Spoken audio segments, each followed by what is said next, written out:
છોટાઉદેપુર મહિલા મોરચા પ્રભારી જિગીસા પટેલની અધ્યક્ષતામાં 8/4/26 બુધવારના રોજ બપોરે 1 કલાકે છોટાઉદેપુર કાર્યાલય ખાતે છોટાઉદેપુર મહિલા મોરચા પ્રભારી જિગીસા પટેલની અધ્યક્ષતામાં તાત્કાલિક અગત્યની બેઠક રાખવામાં આવી. બેઠકમાં જિલ્લા સંગઠન બહેનો, પ્રદેશ હોદ્દેદારો, જિલ્લાના વિશેષ આમંત્રિત સભ્ય, જિલ્લા કારોબારી સભ્યો, તાલુકા પંચાયત અને નગરપાલિકાના સભ્યો, હોદ્દેદારો, તમામ શક્તિ કેન્દ્ર ઇન્ચાર્જ, જિલ્લાના શુભેચ્છકો, આગેવાનો, સિનિયર કાર્યકર્તાઓ તેમજ હાલમાં જે પણ બહેનોએ ઉમેદવારી નોંધાવી છે તમામ બહેનો હાજર રહી. ત્યારે છોટાઉદેપુર મહિલા મોરચા પ્રભારી જિગીસા પટેલ દ્વારા જણાવાયું કે સ્થાનિક સ્વરાજ્યની ચૂંટણીના પડઘમ વાગી રહ્યા છે, ત્યારે પાર્લામેન્ટરી બોર્ડ દ્વારા જે પણ ઉમેદવારો જાહેર કરવામાં આવે તેમણે જંગી બહુમતીથી જીતાડવાના છે.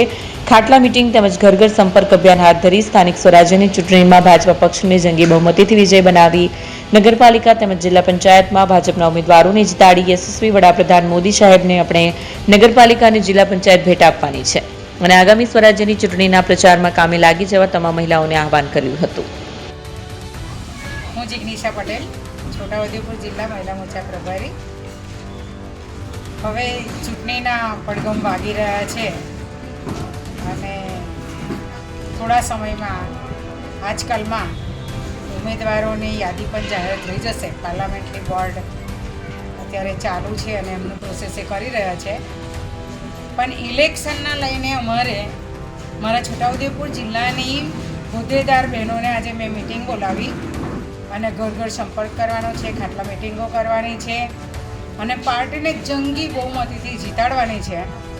ઉમેદવાર અમારો જે પણ આવશે અમારે ફક્ત ને ફક્ત કમળ જ જોવાનું છે, એ રીતના માર્ગદર્શન આપ્યું અને અહીંયા ઘણી મોટી સંખ્યામાં બહેનો હાજર રહી અને એક મતથી મારી સાથે જોડાઈ છે કે બેન, અમે પાર્ટીમાં, પ્રચારમાં, ભાજપમાં તન મન ધનથી અમે સેવા કરીશું અને પાર્ટીના પ્રચારમાં અમે ખૂબ જ સમય આપીશું, કરીશું ને ઉમેદવારોને જીતાડવા માટે અથાગ પ્રયત્ન કરીશું.